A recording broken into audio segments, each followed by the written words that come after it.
آج ہم نظر بد سے حفاظت کی دعاؤں کے بارے میں پڑھیں گے۔ نظر کے لیے عربی زبان میں لفظ عین آتا ہے، العین، آن یعین سے ماخوذ ہے، اور یہ اس وقت بولتے ہیں جب کوئی کسی کو اپنی نظر لگا دیتا ہے۔ اس کی اصل حقیقت یہ ہوتی ہے کہ نظر لگانے والا کسی چیز کو پسند کرتا ہے، پھر اس کے نفس کی جو کیفیت ہوتی ہے، یعنی اس کے جو دل کی حالت ہوتی ہے، وہ اس کا پیچھا کرتی ہے۔ یعنی دیکھنے والا کسی چیز کو پسند کرتا ہے، اس کو اچھی لگتی ہے، اس کے دل کو اچھی لگنے کے بعد وہ اپنے دل میں کیا محسوس کرتا ہے؟ خوشی محسوس کرتا ہے، تعجب محسوس کرتا ہے، حسد محسوس کرتا ہے، دکھی ہوتا ہے، خوش نہیں ہوتا۔ تو یہ کیفیت اس نظر کے ذریعے اس چیز پر جا کر اثر انداز ہوتی ہے، اور اس کے مطابق اس کو پھر تکلیف پہنچتی ہے یا فائدہ ہوتا ہے۔ نظر کا اثر شعاع کی طرح ہے، جیسے سورج ہے تو سورج کی شعائیں ہوتی ہیں، ریز ہیں، وہ ہم تک پہنچتی ہیں تو وہ ہمارے جسم پر اثر کرتی ہیں۔ حتیٰ کہ لیٹلی ایک شخص کا کہنا یہ ہے کہ اگر ہر روز کوئی شخص صبح 6 بجے سے لے کر 9 بجے کے بیچ میں سورج کی شعاؤں کو دیکھے، یعنی کہ سورج کو دیکھے، سورج کی شعاؤں کو دیکھے صرف 30 سیکنڈ کے لیے، تو وہ شعائیں اس کی آنکھوں کے راستے اس کے برین تک پہنچتی ہیں، یعنی وہ روشنی برین تک پہنچتی ہے، اور پھر برین کے وہ ایسے ٹریگر ہوتے ہیں جس سے جسم میں کینسر سیلز جو ہیں وہ مرتے ہیں۔ یعنی ایک قدرتی علاج ہے یہ، لیکن عام طور پر کیا ہوتا ہے، لوگ اس وقت سو رہے ہوتے ہیں، اور اگر جاگ بھی رہے ہوتے ہیں، سردیوں میں تو خیر 9 بجے سورج ہی نکل رہا ہوتا ہے، تو یا بادل ہی ہوتے ہیں، نظر نہیں آتے۔ تو کہتے ہیں کہ اگر بادل بھی ہوں تو پھر وقت ٹائم بڑھا دیں، 5-6 منٹ کر دیں، لیکن وہ جو صبح کی روشنی ہوتی ہے، مارننگ لائٹ جو ہوتی ہے، اس کو دیکھنا ضروری ہے، وہ فائدہ مند ہے۔ اب ہے تو وہ روشنی، لیکن وہ روشنی آپ کے اندر جا رہی ہے تو آپ کے اندر کو بھی متاثر کر رہی ہے، آپ کے لیے صحت کا باعث بن رہی ہے۔ تو اسی طرح جو چیزیں نگاہ کے ذریعے ہمارے جسم کے اندر جاتی ہیں، وہ چیزیں ہماری شخصیت پر، ہمارے جسم پر، ہماری روح پر، ہمارے دل پر اثر انداز ہوتی ہیں، اور ہم عام طور پر اس کو سمجھتے نہیں ہیں۔ تو نظر لگانے والے کی آنکھ سے ایسی شعاع نکلتی ہے، ایسی ریز نکلتی ہیں جو نشانہ بننے والے کو نقصان دیتی ہیں۔ اب تو آپ دیکھیں مائکرو ویو میں بھی چیز جل جاتی ہے، صرف کیا ہے اس کے اندر، کوئی آگ تو نہیں لگی ہوئی، ریز ہیں، انویزیبل ریز ہیں۔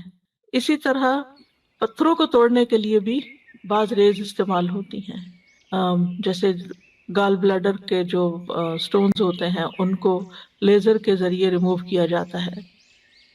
اسی طرح کچھ اور تھراپیز بھی لیزر کے ذریعے کی جاتی ہیں۔ اب یہ جو لیزر کے ذریعے بالوں کی جڑوں کو جلا دیا جاتا ہے، تو یہ بات پہلے زمانے میں تو شاید سمجھ میں نہ آتی لوگوں کو، لیکن اب یہ سمجھنی کچھ مشکل نہیں کہ یہ ریز جو ہیں یہ اثر انداز ہوتی ہیں۔ نظر جو ہے وہ حسد کی وجہ سے بھی ہو سکتی ہے، اور اپنے پیاروں کو بھی لگ جاتی ہے۔ اب ڈپینڈ کرتا ہے کہ کس شخص کی نظر کیسی ہے۔ کچھ لوگوں کی نظر میں زیادہ تاثیر ہوتی ہے، وہ نظر کرم بھی کہتے ہیں نا، یعنی جہاں بری نظر ہوتی ہے وہاں اچھی نظر بھی ہوتی ہے، محبت کی نظر بھی ہوتی ہے، اور دوسرے کے ساتھ ایک احساس کی نظر بھی ہوتی ہے، کیئر کی نظر بھی ہوتی ہے، وہ بیمار کو فائدہ دیتی ہے۔ یعنی یہ نہیں کہ نظر صرف بری ہی ہوتی، نظر اچھی بھی ہوتی ہے۔ تو لیکن جو شخص خبیث النفس ہوتا ہے، جو کسی کی خوشی پر، کسی کی نعمت پر خوش نہیں ہوتا، جو اللہ کی تقسیم پہ راضی نہیں ہوتا، وہ شخص، اس کے اندر کی جو خباثت ہے اس کی نگاہوں کی ریز کے ساتھ دوسرے شخص کو متاثر کرتی ہے، اور جو شخص جتنا کمزور ہوتا ہے اتنا ہی پھر وہ وکٹم بن جاتا ہے۔ اسی لیے آپ دیکھیں کہ بچوں کو نظر زیادہ لگتی ہے، کیونکہ بچے ابھی کمزور ہوتے ہیں، ان کو نہیں پتا ایمان کیا ہے، ان کو نہیں پتا قرآن کیا ہے، ان کو ابھی کچھ پتا نہیں ہے، تو نہ وہ اپنے لیے کوئی دعائیں پڑھ سکتے ہیں اور نہ ہی وہ اپنے لیے کوئی دم کر سکتے ہیں۔ اسی لیے پیرنٹس کو چاہیے کہ وہ بچوں کی پروٹیکشن کا انتظام کریں، جیسے انہیں سردی گرمی سے بچاتے ہیں، بھوک سے بچاتے ہیں، نقصان دہ چیزوں سے بچاتے ہیں، بری کمپنی سے بچاتے ہیں، تو اسی طرح دعائیں اور اذکار پڑھ کر بھی ان کی پروٹیکشن کریں۔ حضرت ابراہیم علیہ السلام اپنے دونوں بیٹوں کے لیے دعا پڑھا کرتے تھے، اعوذکما بکلمات اللہ التامات من شر کل شیطان وہامۃ وعین لامۃ، اسی طرح نبی صلی اللہ علیہ وسلم حضرت حسن اور حسین پر، جبکہ ابھی وہ بچے تھے، ان پر بھی یہ دعا پڑھ کر ان کو یعنی پروٹیکشن کی دعا پڑھتے تھے نظر سے بچنے کے لیے۔ تو یہ جو نظر بد جس کو کہتے ہیں، جو انسان کو تکلیف دیتی ہے، اس میں بنیادی طور پر آنکھ کا ہی کردار ہوتا ہے۔ ابن القیم کہتے ہیں یہ زہریلے تیر ہوتے ہیں، یعنی نظر کے اندر سے جو ریز نکلتی ہیں وہ تیروں کی طرح ہوتی ہیں، جو نظر لگائے ہوئے شخص کی طرف حاسد اور نظر لگانے والے کے نفس سے نکلتے ہیں۔ کبھی اس کو یہ تیر لگ جاتے ہیں اور کبھی خطا بھی ہو جاتے ہیں۔ ضروری نہیں کہ ہر حاسد اور نظر لگانے والے کی آنکھ سے جو نکل رہا ہے وہ دوسرے کو نقصان بھی دے، باذن اللہ ہوتا ہے۔ ایک ہی شخص ہوتا ہے، 10 لوگوں کو دیکھتا ہے مگر ایک کو لگتی ہے نظر، سب کو نہیں لگتی۔ اس کے یعنی نظر لگانے والے کے، اس کے نظر یعنی کہ کنٹرول میں ایز سچ تو نہیں ہوتا، لیکن وہ اپنے دل کی کیفیت کو تو بدلے۔ جب وہ اچھی نظر یعنی اس کا دل اچھا ہوگا، خوش ہو کے اور یعنی دوسروں کے لیے ہمدردی اور خیرخواہی رکھتے ہوئے کسی کو دیکھے گا تو انشاءاللہ فائدہ بھی ہوگا، کیونکہ بنیادی طور پر نگاہ اور دل کا بہت گہرا تعلق ہے۔ تو دل کے اندر سے دل کی جو کیفیت ہوتی ہے وہ ٹرانسفر ہوتی ہے نگاہ کے ذریعے، نظر کے ذریعے دوسرے شخص پر، یعنی وہ دوسرے کو جا کے متاثر کرتی ہے، دوسرے کو جا کے لگتی ہے۔ تو اب اسی لیے تزکیے کا حکم ہے۔ اگر تزکیہ نہیں ہے تو اور لوگوں کے لیے دلوں میں نفرت ہے، حسد ہے، تو پھر اسی طرح کی نگاہ بھی ہوگی، ویسے ہی آپ دوسروں کو دیکھیں گے بھی، اور دوسرے پھر اسی طرح کے ان کے اندر جذبات آپ کے لیے بھی پیدا ہوں گے۔ اور تو بہرحال نظر کا لگنا جو ہے یہ برحق ہے۔ نبی صلی اللہ علیہ وسلم نے فرمایا العین حق، صحیح بخاری کی روایت ہے۔ اس کا مطلب یہ ہے کہ یہ ایک ایسی حقیقت ہے جو ثابت شدہ ہے، واقعی ہے، یعنی اٹس اے ریالٹی۔ یہ صرف کوئی وہم و گمان کی بات نہیں کہ نظر لگتی ہے، بلکہ یہ ایک حقیقت ہے کہ ایسا ہوتا ہے۔ کفار اپنی نگاہوں کے ساتھ نبی صلی اللہ علیہ وسلم کو دعوت و تبلیغ کے کام سے روکنا چاہتے تھے، جس کا ذکر سورۃ القلم میں آتا ہے وَإِن يَكَادُ الَّذِينَ كَفَرُوا لَيُزْلِقُونَكَ بِأَبْصَارِهِمْ لَمَّا سَمِعُوا الذِّكْرَ وَيَقُولُونَ إِنَّهُ لَمَجْنُونٌ۔ اور وہ لوگ جنہوں نے کفر کیا یقیناً قریب ہے کہ آپ کو اپنی نظروں سے گھور گھور کر ضروری پھسلا دیں جب وہ ذکر کو سنتے ہیں، اور کہتے ہیں کہ یقیناً یہ تو دیوانہ ہے۔ یعنی وہ آپ کو ایسی نفرت بھری نگاہوں سے دیکھتے تھے جب وہ آپ کو قرآن پڑھتے ہوئے سنتے تھے کہ آپ پڑھنا روک دیں کسی طرح، یعنی اپنی نظروں سے آپ کو نقصان پہنچائیں۔ وہ تو اللہ تعالیٰ کی حفاظت تھی تو نقصان نہیں پہنچا سکتے تھے، لیکن ان کا مقصد یہی تھا۔ اور یہ بالکل ایسے ہی ہوتا ہے کہ اگر آپ کسی سے بات کر رہے ہوں اور دوسرا شخص نفرت سے آپ کو دیکھ رہا ہو یا غصے سے دیکھ رہا ہو تو آپ اپنا کانفیڈینس بعض اوقات لوز کر جاتے ہیں، حالانکہ وہ کہہ کچھ نہیں رہا ہوتا، لیکن صرف اس کے دیکھنے کا انداز ایسا ہوتا ہے جیسے جس کو گھورنا کہتے ہیں بعض اوقات، تو وہ یعنی آپ کو آپ کی بات سے ہٹا دیتا ہے، یعنی آپ کی کنوکشن لوز ہو جاتی۔ ابن عباس رضی اللہ عنہما اس کی تفسیر میں کہتے ہیں اس کا مطلب یہ ہے کہ وہ اپنی نگاہوں سے تمہیں نظر بد لگا دیں۔ ابن کثیر کہتے ہیں اس میں اس بات کی دلیل ہے کہ اللہ عز و جل کے حکم سے نظر کا لگ جانا اور اس کی تاثیر کا پیدا ہو جانا برحق ہے۔ اسی لیے اللہ سبحانہ وتعالیٰ نے نبی صلی اللہ علیہ وسلم کو حاسد کے حسد سے اور حاسد کے شر سے پناہ مانگنے کا حکم دیا۔ وَمِن شَرِّ حَاسِدٍ اِذَا حَسَدَ۔ تو عام طور پر جو نظر لگتی ہے وہ حاسد کی ہوتی ہے، جو آپ کی نعمت پر خوش نہیں ہوتا۔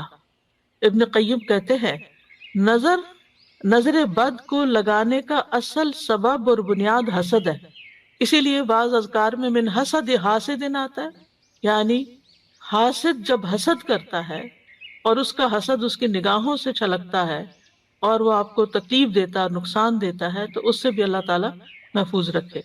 لیکن ضروری نہیں کہ صرف حسد کی بنیاد پر، بعض اوقات حسد کے علاوہ بھی جیسے آگے میں وضاحت کروں گی کہ تعجب کی بنیاد پر، ایکسائٹمنٹ کی وجہ سے اور محبت کی وجہ سے بھی نظر لگ جاتی ہے، جیسے ماں کی بچے کو لگ جاتی ہے۔ اور کبھی کسی انسان کی فطرت کی بنا پر، یعنی اس کے اندر جو ایک پوائزن ہے اوور آل لوگوں کے بارے میں، ایک تلخی ہے، ایک فطرت میں وہ بخیل ہے یا کسی کی خوشی پہ خوش نہیں ہوتا، تو اس کی نظر بھی لگ جاتی ہے. تو ضروری نہیں کہ وہ آپ کی جان پہچان ہو. مثلاً آپ ٹریول کر رہے ہیں، آپ نے کوئی اچھی جیولری پہنی ہوئی ہے، اچھے کپڑے پہن کے بیٹھے ہیں، اچھا سا بیگ لے کے بیٹھے ہوئے ہیں، اور دور کوئی سیٹ پر بیٹھا آپ کے ساری حال ولیے کا جائزہ لے رہا ہے، اور اس کو بالکل اچھا نہیں لگ رہا یہ سب کچھ، کیونکہ اس کے پاس یہ سب نہیں ہے. حالانکہ آپ کے بیچ میں نہ کسی قسم کا کوئی تعلق رشتہ نہیں ہے، لیکن وہ صرف اپنی فطرت کی بنا پر آپ کو اپنی نگاہوں سے ایک طرح سے تکلیف دے رہا ہے ان انٹینشنلی. یعنی وہ اپنی فطرت سے مجبور ہے، اس کی نیچر ہے یہ کہ جب وہ کسی کے پاس کوئی اچھی چیز دیکھتا ہے تو اس کو بہت برا لگتا ہے. تو کسی کی بھی خوبی دیکھ کر جو خیال انسان کے اندر پیدا ہوتا ہے وہ عام طور پر حسد کہلاتا ہے، یعنی برا خیال جو پیدا ہوتا ہے. ماہرین نفسیات بھی کہتے ہیں کہ انسان اپنے ارادے، خواہش اور توجہ کے ذریعے دوسروں پر بہت جلد اثر انداز ہو سکتا ہے. یعنی اگر آپ کسی کو توجہ دیتے ہیں،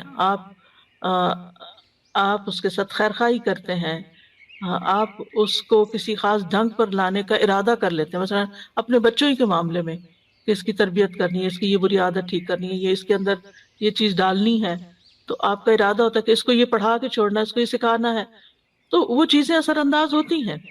اگر اچھا ارادہ ہو تو فائدہ ہوگا، اور اگر برا ارادہ ہے تو نقصان بھی ہو سکتا ہے. لیکن یہ یاد رکھیے کہ یہ سب کچھ اللہ تعالیٰ کی قضاء و قدر کے ساتھ ہوتا ہے، اللہ کے اذن ہی کے ساتھ ہوتا ہے. جیسے جادو کے سلسلے میں ہم نے قرآن مجید کی آیت پڑھی تھی وَمَا هُمْ بِضَارِّينَ بِهِ مِنْ أَحَدٍ إِلَّا بِإِذْنِ اللَّهِ. تو نظر کا معاملہ بھی ایسا ہی ہے کہ بِإِذْنِ اللَّهِ ہی ہوتا ہے، اور بِإِذْنِ اللَّهِ کبھی نظر لگنے کی بنا پر انسان مر بھی سکتا ہے، یعنی نظر قتل بھی کر دیتی، کبھی بیمار کر دیتی، کبھی خوف زدہ اور دہشت زدہ کر دیتی ہے، کبھی کمزور کر دیتی ہے، اور کبھی کسی کو گرا دیتی ہے، پھسلا دیتی ہے. جیسے وہ قرآن میں لَيُزْلِقُونَكَ بِأَبْصَارِهِمْ، کوئی شخص بلندی سے گر پڑتا ہے، گر سکتا ہے، کوئی پانی میں ڈوب سکتا ہے، اچھا بھلا تیر رہا ہے اور ایک دم اس کے بیلنس خراب ہو گیا اور گیا. رسول اللہ صلی اللہ علیہ وسلم نے فرمایا اللہ کی قضاء و قدر کے بعد نظر بد ہی میری امت کے اکثر لوگوں کی موت کا سبب بنتی ہے. ایک اور حدیث میں آپ نے فرمایا کہ نظر بد آدمی کو قبر میں اور اونٹ کو ہانڈی میں پہنچا دیتی ہے. یعنی انسان مر کے قبر میں پہنچ جاتا ہے اور اونٹ کو ذبح کر لیا جاتا ہے اور لوگ پکا کے اس کو کھا جاتے ہیں، حالانکہ وہ اچھا بھلا ہوتا ہے. تو بہرحال اس تمہید کا مقصد یہ تھا کہ ہم یہ اچھی طرح جان لیں کہ ہمارے دین میں اس کا کیا کانسیپٹ ہے. کچھ لوگ تو ہر چیز میں نظر کا اثر ماننے شروع ہو جاتے ہیں اور کچھ کسی چیز میں بھی اثر نہیں مانتے. تو اعتدال کی راہ وہی ہے جو ہمارے دین کی ہے کہ لگ بھی سکتی اور نہیں بھی لگ سکتی، بِإِذْنِ اللہ ہی سب کچھ ہوتا ہے. تو آج کی آیات میں ہم دیکھتے ہیں سورۃ یوسف کی، جس میں یوسف علیہ السلام کے والد یعقوب علیہ السلام اپنے بچوں کو لوگوں کی نظر بد سے بچانے کے لیے ایک خاص حکم دیتے ہیں. آیات سنیے، پھر اس کے بعد ان کی ہلکی پھلکی وضاحت کریں گے. اور یعقوب نے کہا اے میرے بیٹو، تم سب شہر میں ایک دروازے سے داخل نہ ہونا، بلکہ تم مختلف دروازوں سے الگ الگ داخل ہونا، اور میں اللہ کی طرف سے آنے والی کسی چیز سے تمہیں نہیں بچا سکتا. حکم تو صرف اللہ ہی کا چلتا ہے، اسی پر میں نے توکل کیا، اور اسی پر پس چاہیے کہ توکل کرنے والے توکل کریں. اور جب وہ شہر میں اسی طرح داخل ہوئے جس طرح ان کے والد نے انہیں حکم دیا تھا، تو انہیں اللہ کے مقابل کوئی چیز کام نہ آئی، سوائے اس کے کہ یعقوب کے دل میں ایک خیال آیا تھا جسے اس نے پورا کیا، اور بے شک وہ البتہ علم والا تھا جو ہم نے اسے سکھایا تھا، لیکن اکثر لوگ جانتے نہیں. یعقوب علیہ السلام نے جب بن یامین کو باقی بیٹوں کے ساتھ مصر بھیجا تو اس وقت انہیں نصیحت کی کہ اے میرے پیارے بچوں، تم سب ایک شہر سے تم سب ایک دروازے سے شہر میں داخل نہ ہونا. یا بنیہ، مجھے بڑی حیرت ہوتی ہے، یہ سائیڈ نوٹ ہے، بڑی حیرت ہوتی ہے کہ ان بچوں نے کتنی تکلیف دی تھی یعقوب علیہ السلام. زندگی بھر کا روگ لگا لیا تھا، اپنے بھائی کو بظاہر مار ڈالا تھا، ختم کر دیا تھا، لیکن باپ کا رویہ کیسا رہا اولاد کے ساتھ؟ وہ ان پہ ناراض نہیں ہوئے، انہوں نے ان کو گھر سے نہیں نکالا، انہوں نے ان کو تانے نہیں دیے، انہوں نے ان کو بات بات پر ڈانٹا نہیں، بلکہ یا بنیہ کہہ کے پکارتے ہیں. اس میں تربیت اولاد کا ایک بہت بڑا پہلو چھپا ہوا ہے کہ اولاد اپنی ہی ہے نا، جو بھی کرے وہ اپنی ہی ہے نا. اگر آپ ان کے لیے نہیں تو پھر کون ہوگا؟ وہ کچھ بھی کریں، آپ کو انہیں محبت سے، پیار سے اور خیر خواہی کے ساتھ ان کی تربیت کرنی ہے، ان کو اپنا بنانا ہے، ان کی غلطیوں کو معاف کرنا ہے، انہیں سیدھے راستے پہ لانا ہے، کیونکہ محبت جو کچھ کر سکتی ہے وہ نفرت نہیں کرتی۔ یعنی کتنی تکلیف ہوگی ان کے دل میں، اور کتنا مشکل ہوتا ہے کہ جب بچوں کی طرف سے تکلیف بھی پہنچے اور پھر انسان انہیں گلے بھی لگائے اور انہیں پیار سے بھی بلائے۔ لیکن بہت سے والدین اس کی پرواہ نہیں کرتے، اور وہ اگر بچوں نے کوئی ایسا کام کر لیا ہے جو قتل سے بڑا کیا جرم ہو سکتا ہے، باقی جرائم تو اس سے چھوٹے ہی ہوتے ہیں، اگر انہوں نے کوئی ایسا کام کر لیا ہے تو اس کہتے ہیں ہماری شکل نہ دکھاؤ، تم گھر سے نکل جاؤ، اور ڈسون کر دیتے ہیں، چھوٹی چھوٹی باتوں پر لڑنے مرنے پہ تیار ہو جاتے ہیں۔ ایسے بچوں کی زندگی حرام کر کے رکھ دیتے ہیں۔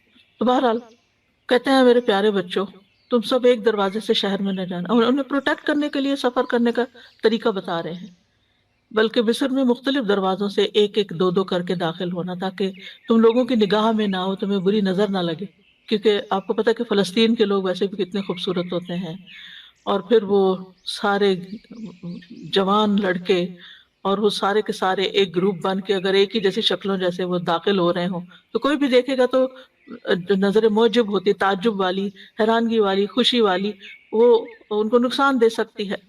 تو چونکہ وہ خوبصورت تھے، طاقتور تھے، مضبوط نوجوان تھے، تو انہیں ڈر تھا کہ نظر لگے گی، اور ساتھ ہی پھر کہا کہ میں اپنی اس تدبیر کے ذریعے اللہ کی قضاء و قدر کو نہیں ٹال سکتا، سبب اختیار کرنا ہمارا کام ہے، لیکن باقی پھر اللہ کے ہاتھ میں ہے۔ یعنی احتیاط تقدیر کی راہ میں حائل نہیں ہو سکتی، تمام فیصلے اللہ کے اختیار میں ہیں، اس میں کسی اور کا کوئی دخل نہیں ہے، اس لیے میں اس پہ توکل کرتا ہوں۔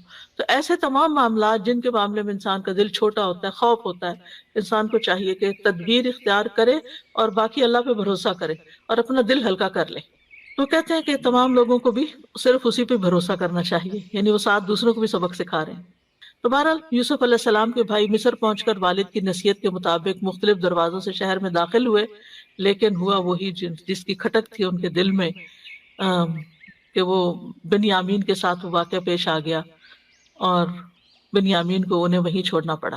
وقال یا بنی لا تدخلوا من باب واحد وادخلوا من ابواب متفرقہ، اے بچوں ایک دروازے سے نہیں، مختلف دروازوں سے داخل ہونا۔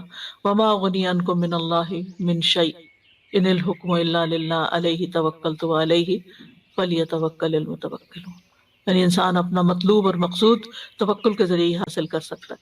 وَلَمَّا دَخَلُوا مِنْ حَيْثُ أَمَرَهُمْ أَبُوهُمْ مَا كَانَ يُغْنِي عَنْهُمْ مِنَ اللَّهِ مِنْ شَيْءٍ، تو پھر جب وہ اسی طریقے پہ داخل ہوئے جس پہ ان کے والد نے انہیں گائیڈ کیا تھا، لیکن وہ تدبیر ان کے کام نہ آئی۔ إِلَّا حَاجَةً فِي نَفْسِ يَعْقُوبَ قَضَاهَا، مگر یہ ایک ایسی ایک ضرورت تھی، ایک حاجت تھی، ایک تڑپ تھی جو یعقوب علیہ السلام کے دل میں تھی، کہ جس کو انہوں نے پورا کیا تھا۔ یعنی ایک خیال تھا جو انہوں نے بیان کر دیا، اور ان کا خیال ایسا ویسا نہیں تھا۔ وَإِنَّهُ لَذُو عِلْمٍ لِمَا عَلَّمْنَاهُ، وہ ہمارے دیے ہوئے علم کی بنا پر صاحب علم تھا، اس نے علم کی بنا پر یہ بات کہی تھی۔ یہ ہے اہم نقطہ کہ ان کو پتا تھا کہ نظر لگتی ہے، اور انہوں نے علم کی بنا پر ہی تدبیر اختیار کی تھی، اور علم کی بنا پر یہ کہا تھا کہ اللہ کی تقدیر کو میں نہیں ٹال سکتا، اور علم کی بنا پر ہی کہا تھا کہ توکل کرنا۔ اور ساتھ ہی کہتے ہیں وَلَٰكِنَّ أَكْثَرَ النَّاسِ لَا يَعْلَمُونَ، اللہ تعالیٰ فرماتے ہیں کہ اکثر لوگ یہ حقیقت جانتے نہیں، کہ اللہ پر بھروسہ کرنے کا مطلب نہیں سمجھتے، اور وہ سمجھتے ہیں کہ پھر کوئی تدبیر اختیار نہیں کرنی چاہیے، بھروسہ کرے لیکن اسباب بھی اختیار کرے۔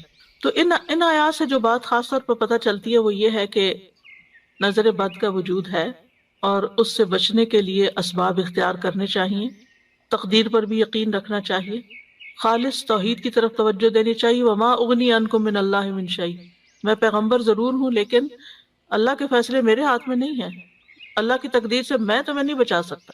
سبحان اللہ، پیغمبر کہہ رہے، پیغمبر نہ دنیا میں لوگوں کو برے انجام سے بچا سکتے ہیں اور نہ آخرت میں بچا سکتے، ان کا کام پیغام پہنچانا ہے بس۔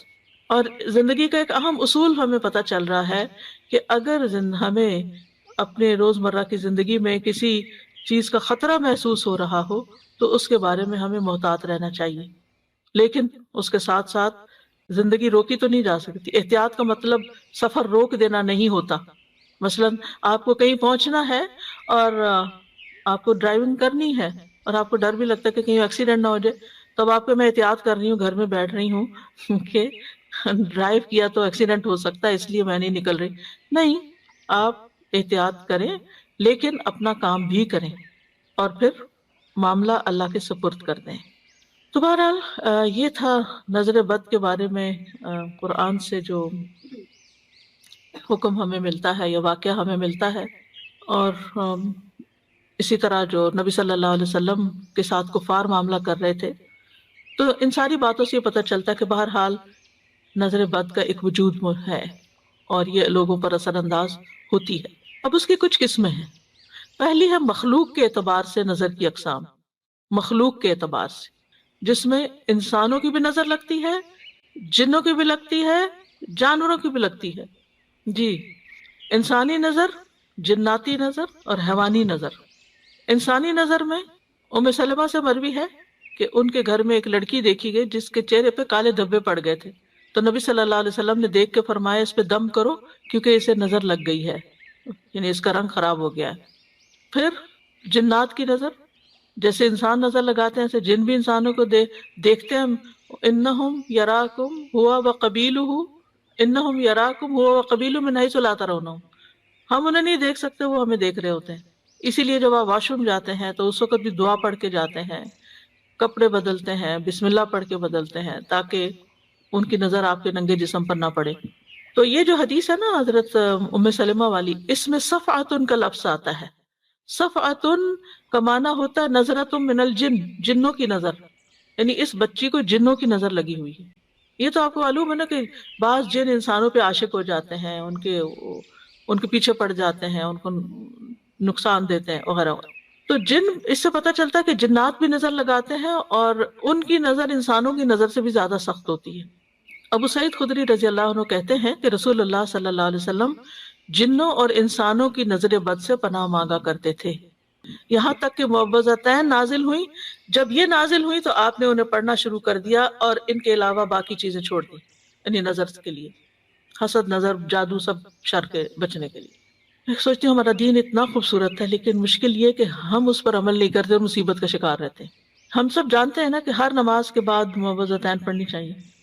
کتنے لوگ پڑھتے ہیں؟ یہ نہیں تو مجھے حساب نہیں دینا، لیکن کہنے کا مطلب یہ ہے کہ ہمارے مسلمانوں میں سے کتنے لوگ اس کا اہتمام کرتے ہیں. اگر پڑھ لی ایک دو میں کے بعد پڑھ لی، اب اسی وقت جلدی ہے، پھر اٹھتے اٹھتے چلتے چلتے بھی پڑھ لو. اگر آپ کو جلدی کچن میں ہی جانا ہے یا کچھ اور گھر سے نکلنا ہے تو اس کو چھوڑو نہیں.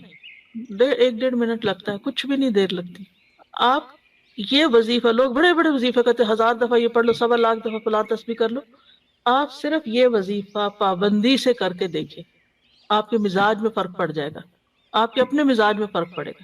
کیونکہ ہر انسان کسی نہ کسی طرح، آب و ہوا میں پولوشن ہے، پھر لوگوں کی نظریں ہیں، لوگوں کی باتیں ہیں، طرح طرح کے مسائل ہیں، یہ ساری چیزیں مل کے انسان کو اندر سے گھٹا ہوا کر دیتی ہیں، اس کی صلاحیتوں کو بند کر دیتی ہیں، اور انسان کے اندر کچھ خوف، توہمات اور پتہ نہیں کیا کچھ پیدا ہو جاتا ہے، حتیٰ کہ انسان بیکار ہو جاتا ہے. لیکن اگر آپ ہر نماز کے بعد توجہ کے ساتھ یہ پڑھ کے، اگر آپ کو زیادہ پریشانی ہے، یعنی کوئی طبیعت جیسے خراب ہے، تو ہاتھوں پہ پڑھ کے سر سے لے کے پورے جسم پر ہاتھ پھیرے، جھاڑے خود کو. اگر دل زیادہ غمگین ہے تو صرف دل کے مقام پر پڑھ کے جھاڑ دیں. اور اگر ٹھیک ہے، ماشاءاللہ صحیح سلامت ہے، اللہ ہمیشہ ایسے رکھے، تو آپ ویسے ہی پڑھیں، یہ سنت ہے، ثواب سمجھ کے پڑھیں. اگر ہم سنتوں کا اہتمام شروع کر دیں نا تو ہمارے بہت سے مسائل خود بخود حل ہو جائیں. ہمیں دین میں کوئی بھی چیز بے وجہ نہیں سکھائی گئی کہ اس وقت یہ کام کر لو اور اس وقت یہ کر لو. ہر ایک چیز کا ایک مقصد ہے. وَلَٰكِنَّ أَكْثَرَ النَّاسِ لَا يَعْلَمُونَ. لہذا وہ مشکلات کا شکار رہتے ہیں. پھر آپ دیکھیے کہ تیسری ہے حیوانی نظر. جیسے آپ نے گھر میں پیٹ رکھا، بلی ہے مثلا. اچھا، اب یہ ہے آپ خود کھانا کھا رہے ہیں، اب بلی آپ یوں بیٹھ کے دیکھ رہی ہے. ان کو تو ہوگا نا، دکھ ہوگا کہ مجھے کیوں نہیں دے رہے، یا مجھے تو ایک بدمزہ سا کھانا دے دیتے ہیں اور خود مزے مزے کے خوشبو والے کھانے کھاتے ہیں. تو اسی طرح کبھی طوطا چشم سنا ہے؟ طوطا رکھا ہوا آپ نے گھر میں، تو وہ آپ کو گھور گھور کے دیکھ رہا ہے. تو ان کی نظروں کا بھی شر ہوتا ہے جب وہ آپ سے ناراض ہوتے ہیں. مرغیاں رکھی ہوئی ہیں یا اور اسی طرح کے جانور ہو سکتے ہیں. تو ان سب کو بھی خوش رکھنا اور ان کو یعنی کہ ان کے بھی شر سے محفوظ رہنا جو ہے وہ بھی ایک کام ہوتا ہے. کچھ لوگ کتا پال لیتے. کیوں ہم نے کبھی سوچا کہ کیوں منع کیا کہ کتا اندر نہ رکھو؟ کوئی وجہ ہوگی نا، کوئی اس کا نقصان یا شر ہوگا نا جس کی وجہ سے ہمیں منع کیا گیا. لعاب دہن کا تو ہم سب کو پتہ ہی ہے کہ اس کے اندر ایسی چیزیں ہیں کہ جو نقصان دیتی ہیں، لیکن اس کے علاوہ اس کی نگاہوں کا بھی شر ہو سکتا ہے. اور یہ بھی اس کی فطرت کہ ہو سکتا ہے کسی وقت وہ غصے میں آ جائے اور آپ ہی کو چیٹ پھاڑ کھاڑے. تو ہر چیز یعنی کہ ہمیں آرگیومنٹ ہر وقت نہیں کرنی چاہیے. یہ کیوں منع کر دیا؟ ہمارے دین میں تو یہ بھی منع ہے اور وہ بھی منع ہے، زندگی مشکل ہے. بھئی کوئی تمہارے ہی فائدے کے لیے منع ہے. جو چیزیں منع ہے ان کو اللہ نے اس لیے نہیں بنایا کہ تم اپنے گھر میں رکھو ان کو، انہیں کسی اور کام کے لیے بنایا. بہرحال تو دوسرا ہے تاثیر کے اعتبار سے نظر کی اقسام، جس میں ایک خوشی یا تعجب والی نظر ہوتی ہے. جیسے آپ اپنے بچے کو دیکھتے ہیں کہ ماشاءاللہ بہت اچھا ہے، پیارا ہے، اور آپ کی ہر بات مان لیتا ہے، نماز بھی پڑھ لیتا ہے، اور بھی کام کرتا جا رہا ہے. تو آپ بہت خوش ہو جاتے ہیں اس سے، اور یکا یک بگڑ کے بیٹھ جاتا ہے، نمازیں چھوڑ دیتا ہے، غلط سلط کام کرنے لگتا ہے. تو آپ کو سمجھ نہیں آتی کہ اس کو کیا ہو گیا. یہ تو میرا، کئی ماؤں کو آپ نے کہتے ہوئے سنا گا یہ میرا بچہ سب سے شریف بچہ تھا اور یہی مجھے سب سے زیادہ ستا رہا ہے. تو اس میں ایک وجہ ہو سکتی ہے کہ یعنی نظر لگی ہوئی، اور آپ ہی کی اپنی لگی ہوئی. وہ حسد کی نظر نہیں ہوتی، وہ پیار کی نظر اور تعجب کی نظر، خوشی کی نظر. کیونکہ آپ نے جب دیکھا تو اللہ کا نام نہیں لیا، بارک اللہ نہیں کہا، کوئی دعا نہیں دی، الحمدللہ نہیں کہا. کیونکہ جب ہمیں نعمتیں اوپر تلے ملنے لگتی ہیں نا تو ہم سمجھتے ہیں کہ یہ ہماری کوششوں کا نتیجہ ہے، یا ہمیں الحمدللہ کہنے کی توفیق نہیں اس وقت ہوتی، یا بارک اللہ نہیں کہتے، یا لا حول ولا قوت، ماشاء اللہ نہیں کہتے. وہ باغ والے کا قصہ سورۃ الکہف میں آتا ہے نا، تو اللہ تعالیٰ فرماتے ہیں وَلَوْلَا إِذْ دَخَلْتَ جَنَّتَكَ قُلْتَ مَا شَاءَ اللَّهُ لَا قُوَّةَ إِلَّا بِاللَّهِ إِن تَرَنِي أَنَا أَقَلَّ مِنْكَ مَالًا وَوَلَدًا. جب تو اپنے باغ میں داخل ہوا تو تو نے یہ کیوں نہ کہا ما شاء اللہ لا قوت الا باللہ. اپنا باغ ہے، اپنا گھر ہے. کبھی ایسا ہوتا ہے نا کہ آپ سارا گھر خوب صاف کر لیتے ہیں اور چمک اٹھتا ہے، آپ ہر چیز نئے سرے سے جگہ بدل کے رکھتے ہیں تو ایسا لگتا ہے کہ نئے گھر میں آ گئے. تو اس وقت ہم دیکھا میں نے کتنی محنت کی، دیکھا میں جب دل خوش ہو تو ماشاء اللہ کہیں، اپنا گھر دیکھ کے بھی ماشاء اللہ کہیں، اپنی شکل دیکھ کے ماشاء اللہ کہیں اگر بہت اچھی لگ رہی، جو کہ اکثر لوگوں کو شکوہ ہی رہتا ہے. پھر اسی طرح محبت کرنے والے کی نظر لگنا. ابن حجر کہتے ہیں نظر کبھی خوشی اور تعجب کی صورت میں بھی لگ جاتی ہے، اگرچہ وہ حسد کے بغیر ہی کیوں نہ ہو، اگرچہ وہ کسی محبت کرنے والے کی طرف سے ہو، اگرچہ وہ کسی نیک آدمی کی طرف سے ہو. اور اگر کسی آدمی کو کوئی چیز اچھی لگے تو اس کو فوراً اس چیز کے لیے برکت کی دعا کرنی چاہیے جو اس کو اچھی لگی ہے، یہ اس کی طرف سے دم ہو جائے گا. یعنی کسی نے کوئی اچھی بات کہی، کوئی اچھا کام کیا، فوراً کہیں بارک اللہ فیکم، اللہ تمہیں برکتیں دے، تاکہ وہ جو اچھا کر رہا ہے نا اس میں اور اضافہ ہو جائے، یہ نہ ہو کہ وہ پہلا بھی ہاتھ سے جائے. پھر ہے حسد کرنے والے کی نظر. یہ جو نظر بد ہے یہ حاسد اور خبیث نفس سے نکلتی ہے، اس کا مالک بھی خبیث ہوتا ہے، یعنی ایسی نظر والا. اور اس میں اصل میں نعمت کے ختم ہونے کی خواہش ہوتی ہے جو اللہ نے محسود کو دی ہے. جیسے اہل کتاب نبی صلی اللہ علیہ وسلم سے حسد رکھتے تھے اور کیا چاہتے تھے، لو یردونکم من بعد ایمانکم کفارا حسدا من عند انفسہم من بعد ما تبین لهم الحق. یعنی وہ کیا چاہتے ہیں کہ تمہارے ایمان کے بعد پھر سے تمہیں کافر بنا دیں اپنے دلوں کے حسد کی وجہ سے، اس کے بعد کہ حق ان کے لیے خوب واضح ہو چکا ہے. پھر ایک ہے بیمار کر دینے والی نظر، اور یہ وہ نظر ہے کہ جس کے لگنے سے انسان کے اندر جسمانی بھی اور روحانی بیماریاں پیدا ہو سکتی ہیں.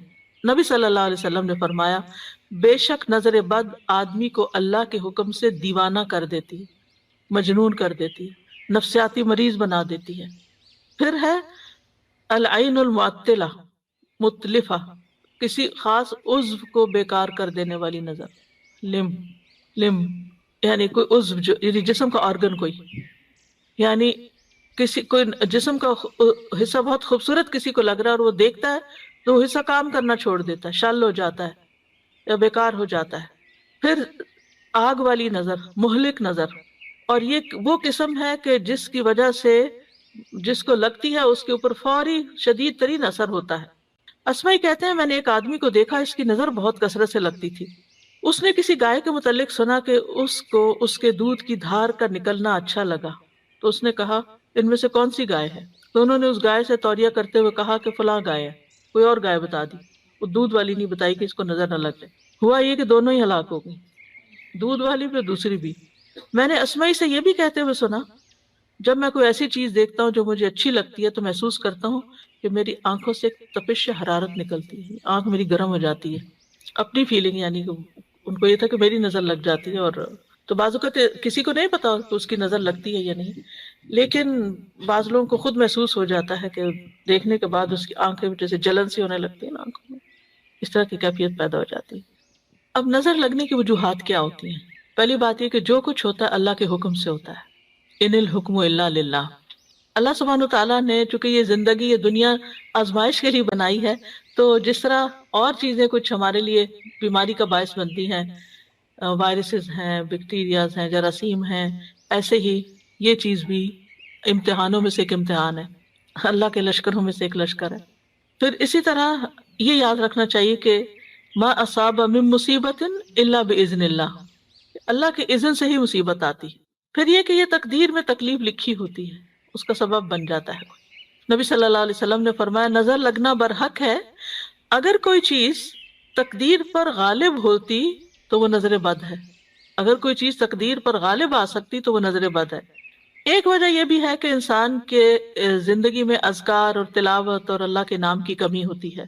ابن قیم کہتے ہیں کہ نظر بد ایک قسم کے تیر ہوتے ہیں جو محسود اور معیون کی طرف حاسد یعنی حسد کرنے والے اور نظر لگانے والے کے نفس سے نکلتے ہیں، کبھی ان کا نشانہ لگ جاتا ہے، کبھی خطا ہو جاتا ہے، پھر اگر یہ تیر اس کو ننگا پاتے ہیں، اس پر کوئی بچاؤ کا سامان نہیں، یعنی اذکار وغیرہ کی کوئی لیئر نہیں، اور یہ کہ صبح شام کے اذکار کی حفاظت کرنے والا نہیں، تو تیر اس کو لگ جاتا ہے اور اس پر اثر انداز ہو جاتا ہے۔ پھر اسی طرح یہ ہے کہ اگر کوئی شخص بعض اوقات اذکار وغیرہ پڑھنے کے باوجود بھی نظر لگ جاتی ہے، اور وہ انسان کا امتحان ہوتا ہے، تقدیر ہوتی ہے، آزمائش ہوتی ہے۔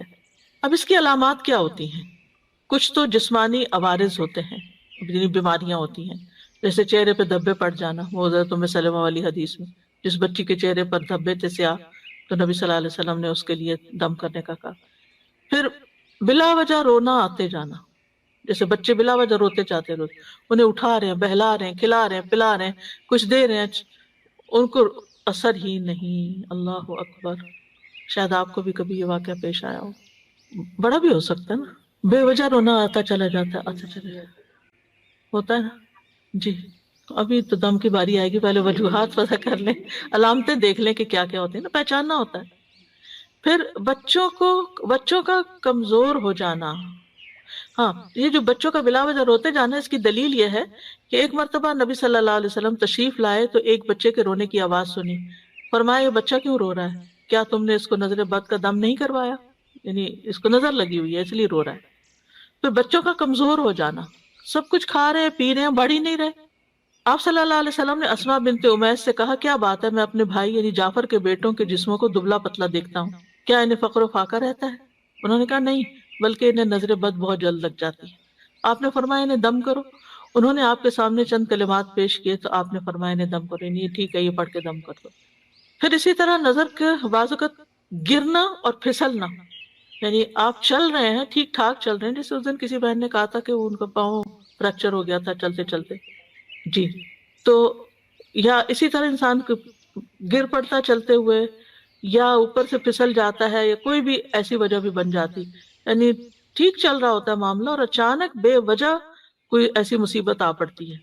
رسول اللہ صلی اللہ علیہ وسلم نے فرمایا بے شک نظر آدمی کو دیوانہ کر دیتی ہے اللہ کے حکم سے، حتیٰ کہ کبھی ایسا ہوتا ہے کہ وہ اونچی جگہ پر چڑھتا ہے پھر وہاں سے گر پڑتا ہے۔ ابن عباس کہتے ہیں نبی صلی اللہ علیہ وسلم نے فرمایا نظر کا لگ جانا برحق ہے اور یہ اوپر چڑھنے والے کو پھسلا دیتی ہے، کبھی جان خطرے میں پڑ جاتی، شدید بیماری لاحق ہو جاتی ہے۔ عبداللہ بن عامر کہتے ہیں کہ عامر بن ربیعہ اور سہل بن حنیف یا حنیف دونوں غسل کرنے کے ارادے سے نکلے، وہ کوئی اوٹ تلاش کر رہے تھے کہ چھپ کے ذرا نہا لیں۔ سہل نے اون کا جبہ اتارا، عامر کہتے ہیں میں نے اسے دیکھا تو اسے میری نظر لگ گئی، وہ پانی میں اتر کر نہانے لگ گیا، میں نے پانی میں اس کے بڑبڑانے کی آواز سنی، میں اس کے پاس آیا، 3 دفعہ آواز دی، اس نے جواب نہ دیا، پھر میں نبی صلی اللہ علیہ وسلم کے پاس آیا اور ساری بات بتائی، آپ تشریف لائے اور پانی میں داخل ہو گئے، گویا میں اب بھی آپ کی پنڈلیوں کی سفیدی دیکھ رہا ہوں۔ آپ نے اس کے سینے پر 3 دفعہ ہاتھ مارا، پھر یہ دعا دی، اللہم اذہب عنہ حرہا وبردہا ووصبہا، اے اللہ اس کی گرمی اور سردی اور بیماری اور لاغری دور کر دے۔ پھر کھڑے ہوئے اور فرمایا، جب کسی کو اپنے بھائی کا وجود یا کوئی مال پسند آئے تو اس کے لیے برکت کی دعا کرے، کیونکہ نظر کا لگ جانا برات ہے، یعنی وہ اتنی دیر میں ہی جیسے گویا کہ دنیا سے جانا شروع ہو گئے۔ اسی طرح دیگر جسمانی علامات بھی ہوتی ہیں، جیسے سر کا دکھنا، بے وجہ بخار چڑھ جانا بغیر کسی وجہ کے، دونوں یا کسی ایک کندھے میں درد ہونا جیسا کہ کوئی انگارہ یا تپش ہو، ایک کندھے میں یا بعض اوقات پیچھے ایک جگہ سے جلنے سے لگ جاتی ہے، پشت کے نچلے حصے میں درد ہونا یعنی بیک بون پہ نیچے کی طرف، قرآن سنتے وقت جمائیوں کا زیادہ یون بہت کرنا، جب فضا میں خنکی ہو تو جسم کی حرارت کا بڑھ جانا ٹھنڈک سے، اور اس کے برعکس بھی گرمی ہو تو جسم کو بہت ٹھنڈا ہو جانا، اپوزٹ ٹیمپریچر پہ چلے جانا، بالوں کا اچانک گرنا کہ پورے پورے لچھے ہاتھ میں آنے لگ جائیں، ذہنی پراگندگی زیادہ ہونا کہ فوکس نہیں کر پا رہے، وزن اچانک کم ہونا شروع ہو جانا، کھانے کی خواہش ختم ہو جانا، چیز کو ذہن میں رکھنے، حفظ کرنے اور سمجھنے کی قدرت نہ ہونا، فوگی سا ذہن ہو جانا، کثرت سے پسینے آنا اور پسینے کی بو کا بھی چینج ہو جانا، متغیر ہو جانا، جلد پر پھوڑے پھنسیوں یا خارش کا ظاہر ہونا، نیند کا کم آنا اور زیادہ تر جاگنا، علیحدگی اور تنہائی پسند کرنا، رونے کی خواہش کرنا یا ہمیشہ روتے ہی رہنا۔ تو یہ کبھی کبھی چیزیں اکٹھی بھی ہو سکتی ہیں اور کبھی کوئی ایک بھی ہو سکتی ہے، اور ان میں ایک راکی ہی فرق کر سکتا ہے جو تجربہ کار ہوتے ہیں۔ پھر اجتماعی عوارض، مجالس سے علیحدگی اختیار کر لینا، کس سے اینٹی سوشل ہو جانا، کس سے ملنا جلنا نہیں، مال میں برکت نہ ہونا، معیار زندگی اچانک گر جانا، کام سے نفرت، باوجود قدرت اور ہمت کے کام کرنے کی خواہش نہ رہنا، رزق تلاش کرنے سے روگردانی کرنا، بہت کام کر لیا میں ریٹائرمنٹ لینا چاہتا ہوں، لوگوں پہ تہمت لگانا کہ یہ مجھے گھورتے ہیں، یہ بھی اس کی ایک علامت ہوتی ہے۔ کتنی عجیب بات ہے کہ فلاں مجھے دیکھ رہا تھا، فلاں مجھے گھور رہا تھا، اور اسی طرح کے دیگر نفسیاتی بیماریوں کا پیدا ہو جانا۔ اب کرنے کا کام کیا ہے؟ سب سے پہلے تو اللہ پہ بھروسہ کریں، مَا مِن دَابَّةٍ إِلَّا هُوَ آخِذٌ بِنَاصِيَتِهَا، سب کی پیشانی کے بال اللہ کے ہاتھ میں ہیں، سب اللہ کے کنٹرول میں ہیں۔ حسبی اللہ لا الہ الا هو علیہ توکلت وہو رب العرش العظیم، فوراً اللہ کی طرف رغبت کریں، اللہ کی پناہ لیں۔ نبی صلی اللہ علیہ وسلم نے فرمایا اللہ تعالیٰ سے نظر لگنے سے پناہ مانگو، جیسے ہم اور چیزوں سے مانگتے ہیں نا پناہ کہ ان سے بچا اللہ تعالیٰ ہمیں، تو اس سے بھی بچنے کی دعا کرنی چاہیے، کیونکہ نظر کا لگ جانا برحق ہے۔ رسول اللہ صلی اللہ علیہ وسلم نے فرمایا اللہ تعالیٰ فرماتا ہے میرا محبوب بندہ اگر مجھ سے مانگتا ہے تو میں اسے دیتا ہوں، اگر وہ کسی دشمن یا شیطان سے میری پناہ مانگتا ہے تو میں اسے محفوظ رکھتا ہوں۔ پھر نعمتوں کو چھپانا، بہت زیادہ نعمتوں کا اظہار نہ کریں، لوگوں کو نہ بتائیں میرے پاس یہ بھی ہے یہ بھی ہے یہ بھی ہے، کیونکہ دوسرے لوگوں کو پھر حسد ہونے لگتا ہے۔ ابو ہریرہ رضی اللہ عنہ مرفوعاً یعنی نبی صلی اللہ علیہ وسلم سے روایت کرتے ہیں تم اپنی ضرورتوں کو پورا کرنے کے لیے ان کو رازداری میں رکھ کر مدد حاصل کرو، بے شک ہر صاحب نعمت حسد کیا جاتا ہے۔ پھر ہے حاسد سے بچ کے رہنا، یعنی جس کا پتہ چل جائے کہ یہ آپ سے جیلس ہے اس سے بس تھوڑا تعلق کم کریں، ضرورت سے ہی ملے۔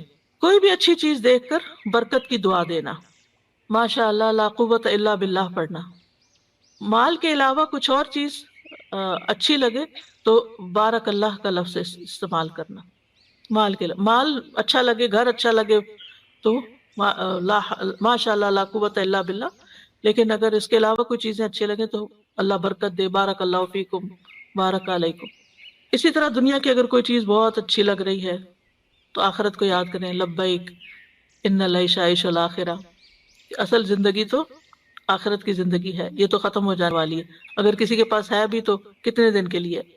کسی کو بیمار دیکھیں تو دعا پڑھے الحمدللہ الذی عافانی مما ابتلاک بہ وفضلنی علی کثیر ممن خلق تفضیلا۔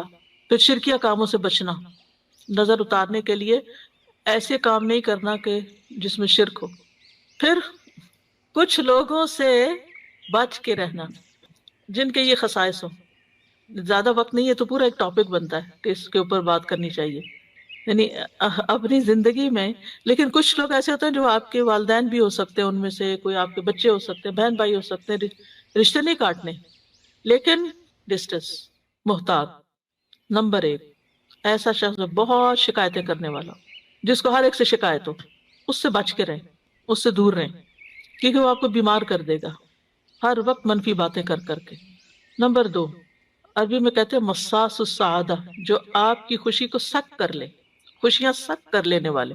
وہ کیسے کرتے ہیں؟ یعنی آپ کے خوش ہونے کا وقت ہے، وہ کوئی ایسی بات کریں گے کہ آپ کی خوشی دری کی دری رہ جائے گی، اور یہ ایک دفعہ نہیں کئی دفعہ ہو، آپ تجربہ کر چکے ہیں کہ آپ کو اللہ نے کوئی نعمت دی ہے، کوئی گھر دیا ہے، اولاد دی ہے، کوئی ڈگری دی ہے، کوئی چیز جو دنیا کی نعمتیں ہیں، اب وہ پہنچ جاتے ہیں مثلا کسی کی یعنی کوئی چیز ملی، ہمیں تو تم نے پوچھا ہی نہیں تھا، ہمیں تو بتایا ہی نہیں تھا، یعنی ایسی بات کریں گے کہ آپ بھول ہی جائیں گے کہ آپ نے کس لیے لوگوں کو انوائٹ کیا تھا۔ اور بھی شکایتیں۔ پھر شک کرنے والے لوگ جو آپ کی ہر چیز پر شک کریں، آپ کہاں تھے، آپ کیا کر رہے تھے، آپ نے یہ کیوں کیا، اور خاص طور پر اگر ہسبینڈ شکی ہو یا بیوی، یہ نہیں صرف ہسبینڈ ہوتے ہیں، یقین کرے میں نے عورتوں کو زیادہ دیکھا مردوں پہ شک کرتے ہیں۔ خود کئی خواتین نے یہ مسئلہ مجھ سے پوچھا کہ ہم اپنے ہسبینڈ کے موبائل چیک کرتے ہیں، ایگزٹ ہو کے، اگر آپ کو مصیبت میں پڑنا ہے تو کر لیں چیک۔ یعنی اپنے آپ کو خود پریشان کرنے والی بات ہے نا، تجسس کیوں کرتے ہیں؟ کوئی کام ہو سکتا ہے، کوئی بات ہو سکتی ہے، لیو اٹ، اللہ پہ توکل کریں۔ لیکن ایک تفصیل میں نہیں جاتے۔ نمبر 4، آپ کو کنٹرول کرنے والے، ان لوگوں سے بچ کے رہیں۔ کچھ لوگ آپ یعنی کہ آپ کو اپنی مرضی سے سانس بھی نہ لینا دینا چاہیں، ہر وقت وہ آپ کے اوپر ایک یعنی اعتراض شروع کر دیں گے کہ آپ نے یہ کیوں کیا، آپ وہ وہاں کیوں جا رہے ہیں، یہ کرنے کی کیا ضرورت ہے، یعنی وہ چاہتے ہیں ہر چیز ان کی مرضی کے مطابق ہو۔ پھر کمیونیکیٹ نہ کرنے والے، یعنی آپس میں آپ کے ساتھ کنورسیشن نہیں کرتے، آپ کے ساتھ تعلق ہے، آپ سے بات نہیں کرتے، آپ کے پیچھے پیچھے باتیں کرتے ہیں۔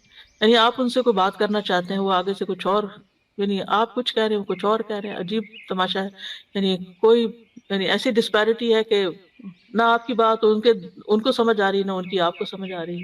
پھر وہ لوگ جو بہت زیادہ اپنے آپ کو ڈیفینڈ کرتے ہیں، میرا یہ مقصد نہیں تھا، میں نے اس لیے نہیں کیا، میں نے وہ نہیں کیا، اس میں بھی انسان پریشان ہوتا ہے کہ بھئی میں نے تو پوچھا ہی نہیں کہ آپ نے کیوں کیا اور کیوں نہیں کیا۔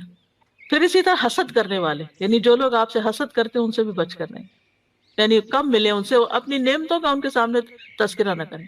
پھر من چلے سے لوگ جو ہر وقت انہیں کوئی کسی ایک بات پر نہ رہے، ہر وقت اپنا سٹینس بدل دیں، نان سیریس بھی ہو سکتے ہیں، لیکن یعنی آپ ان کو ایک بات کہتے ہیں، وہ کہتے ہیں ہاں ٹھیک ہے، پھر تھوڑی دیر میں وہ کہیں اور جاتے ہیں، وہاں سے کچھ اور سن کے آ جاتے ہیں، پھر آپ کو کہتے ہیں نہیں یہ ٹھیک نہیں ہے، یعنی کوئی استقامت نہیں زندگی میں۔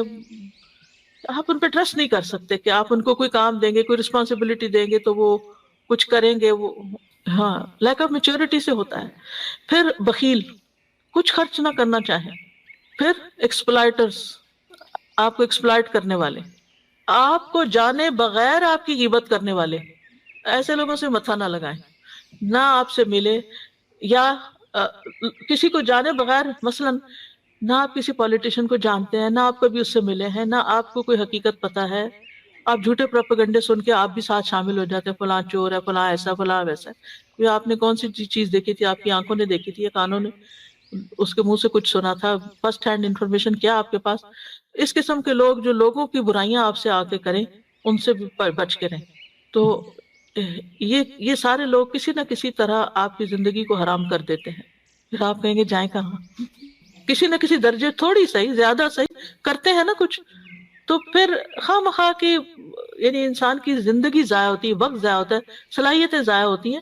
بہتر ہے انسان کو پروڈکٹیو انسان بننے کے لیے اپنی زندگی کا کوئی گول رکھیں، اپنے آپ کو مصروف کریں، اور لگ کے کسی کام میں اپنے آپ کو لگا لیں تاکہ ان چیزوں سے آپ کو چھٹکارا ہو۔ پھر قرآن سے علاج کریں، کیونکہ قرآن شفا ہے۔ قل هو للذین آمنوا ھدی وشفاء، سورۃ فصلت میں آتا ہے، سورۃ اسراء میں ہے وَنُنَزِّلُ مِنَ الْقُرْآنِ مَا هُوَ شِفَاءٌ وَرَحْمَةٌ لِّلْمُؤْمِنِينَ وَلَا يَزِيدُ الظَّالِمِينَ إِلَّا خَسَارًا۔ یاد رکھیے جس طرح قرآن ہدایت ہے نا، ایسے ہی قرآن شفا ہے۔ قرآن سے ہدایت بھی لینی چاہیے، قرآن سے شفا بھی حاصل کرنی چاہیے۔ ہم ہدایت کی کتاب تو اس کو سمجھتے ہیں کہ ہدایت کے لیے پڑھو، لیکن شفا کے لیے نہیں پڑھتے، تو شفا کے لیے بھی پڑھنے کی ضرورت ہے۔ حضرت عائشہ کہتی ہے کہ رسول اللہ صلی اللہ علیہ وسلم ایک مرتبہ ان کے پاس تشریف لائے تو دیکھا کہ ایک عورت انہیں دم کر رہی ہے، آپ نے فرمایا کتاب اللہ کے ساتھ اس کا علاج کرو۔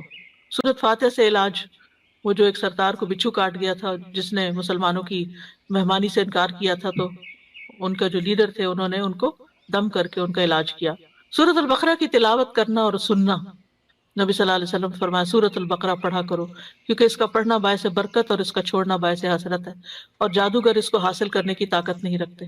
تو روز پڑھنے کا وقت مقرر کریں، شفا کی نیت سے پڑھیں، ہدایت کی نیت سے بھی پڑھیں لیکن شفا کی نیت سے بھی پڑھیں، اور اس وقت میں اور کام، موبائل بند، لوگوں کے ساتھ بات چیت بند، اپنا وظیفہ کر کے اٹھیں۔ خاص طور پر اگر بیمار ہیں یا کوئی مسئلہ ہے، کر سکے تو روز ایک دفعہ پڑھ لے، پوری آدھی پڑھ لے، 4 حصے کر لے، اس کے 6 حصے کر لے، جیسے بھی آسانی ہو۔ پھر نظر اور حسد سے متعلق جو آیات ہیں ان کی تلاوت کرنا، جیسے وَإِن يَكَادُ الَّذِينَ كَفَرُوا، یہ کارڈ ہے بڑا خوبصورت سا ایول آئی کے بارے میں۔ یہ جو میں آپ کو معلومات دے رہی ہوں اس میں سے کچھ معلومات بھی آپ کو اس میں ملیں گی اور دعائیں بھی ملیں گی۔ پھر اسی طرح نظر اور تکلیف کو دور کرنے والی دعائیں، یہ کارڈز موجود ہیں، ان سے فائدہ اٹھائیں۔ پھر نظر اور حسد کا رقیہ پڑھنا یا سننا، دونوں طرح ٹھیک ہے، پڑھنا زیادہ بہتر ہے، ورنہ سننا تو فائدہ دے گا انشاءاللہ۔ معوذتین، ہر نماز کے بعد لازم، صبح شام 3 بار، نمازوں کے دوران بھی۔ اسی طرح سورۃ الکافرون اور آیت الکرسی، آیات سکینہ صبح اور شام سننا۔ تیسرا ہے دعاؤں اور دم کے ذریعے علاج، صبح و شام اذان کو تکرار کے ساتھ غور سے سننا۔ اب یہاں چونکہ اذان نہیں ہوتی کہیں تو کمپیوٹر پہ لگا لیں اور اچھی طرح اس کو توجہ سے سنیں، اور اگر آپ مسجد جاتے ہیں تو اللہ کے لیے باتیں کرنے کی بجائے توجہ سے اذان سن کے جواب دے کے دعا کریں اپنے لیے، وہ قبولیت کا وقت ہوتا ہے۔ پھر اسی طرح نظر لگنے پر دم کرنا، حضرت عائشہ فرماتی ہے کہ رسول اللہ صلی اللہ علیہ وسلم نے مجھے حکم دیا کہ نظر بد لگ جانے پر دم کر لیا جائے، بخاری کی روایت ہے۔ امر ان یسترقى من العین، یہ جو لوگوں میں غلط فہمی پائی جاتی ہے نا، کسی سے رقیہ نہیں کرانا چاہیے۔ اب یہاں پر آپ دیکھیں یہ حدیث ہے بخاری کی، حضرت عائشہ کہتی ہیں امرنی رسول اللہ صلی اللہ علیہ وسلم ان یسترقى من العین، مجھے نبی صلی اللہ علیہ وسلم نے حکم دیا کہ نظر بد لگ جانے پہ دم کر لیا جائے، یہ حکم ہے آپ کا کہ علاج کرو اس سے، جی کر لیا جائے، یسترقى۔ مسلم کی روایت میں آتا ہے انس بن مالک رضی اللہ عنہ سے دم کرنے کے بارے میں، انہوں نے کہا بخار، پہلو کے پھوڑے اور نظر بد میں دم کرنے کی اجازت دی گئی ہے، یعنی اس کا علاج دم سے کر سکتے ہیں۔ ہاں شرکیہ دم سے بچنا چاہیے، جس دم سے بچنے کا حکم ہے نا وہ شرکیہ دم ہے۔ عوف بن مالک کہتے ہیں ہم جاہلیت میں دم کیا کرتے تھے، ہم نے عرض کیا اللہ کے رسول صلی اللہ علیہ وسلم آپ اس بارے میں کیا فرماتے ہیں؟ آپ نے فرمایا تم اپنے دم میرے سامنے پیش کرو۔ کیا پڑھتے تھے؟ اور ایسے دم میں کوئی حرج نہیں جس میں شرک نہ ہو، یعنی اس کا مطلب کیا ہے پھر کہ وہ اگر قرآن اور سنت سے نہیں بھی لیکن الفاظ صحیح ہیں، اللہ کو پکارا جا رہا ہے تو اس سے بھی دم کر سکتے ہیں، اس کی بھی اجازت ہے۔ کیونکہ بعض لوگ اس پہ اعتراض اٹھا دیتے ہیں یہ جو آپ پڑھ رہے ہیں یہ تو سنت میں تو نہیں لکھا ہوا یہ لفظ، یعنی جب تھوڑا تھوڑا دین پڑا ہوتا ہے نا تو ہر چیز پہ ہم آبجیکشن شروع کر دیتے ہیں، اس کی ڈیپتھ میں جائے بغیر، اس کے اصل مقصد کو سمجھے بغیر۔ یسترخا کا مطلب یہ کروانا ہوتا ہے۔ نظر بد کا ایک خاص علاج غسل ہے، جس کی نظر لگی ہو اس کے جسم کا پانی، وضو کے اعضاء کا پانی لے کر جسے نظر لگی ہو اس کے کندھوں پہ زور زور سے بہانا چاہیے، ایسے پھینکنا چاہیے اس کو۔ حضرت عائشہ فرماتی ہیں کہ آپ کے زمانے میں نظر لگانے والے کو حکم دیا جاتا تھا کہ وہ وضو کرے، پھر اس کے استعمال شدہ پانی سے جسے نظر لگی ہوتی اسے غسل دیا جاتا۔ اس کا طریقہ کیا ہے کہ پانی جب آپ نے حضرت عامر کو وضو کا حکم دیا تو انہوں نے اپنا چہرہ، ہاتھوں، کونیوں اور دونوں گھٹنے تک ٹانگیں، صرف پاؤں نہیں، گھٹنے تک، اور تھوڑا سا ٹانگوں کا اندرونی حصہ ان کو دھویا، اور پھر اس پانی کو کلیکٹ کیا گیا اور حضرت سہیل کے پیچھے کندھوں پر پھینکا گیا، جس کی وجہ سے ان کی اثر دور ہو گیا۔ یعنی ایک آدمی ان کے سر پر ان کے پیچھے سے پانی بہا رہا تھا، ٹھیک ہے نا، کیونکہ اگر آگے سے پائیں گے تو منہ میں چلا جائے گا، پیچھے سے پیالے کو الٹ رہا تھا۔ جو ہی غسل ختم ہوا حضرت سہل اس طرح چل دیے جیسے کوئی تکلیف ہی نہ ہوئی۔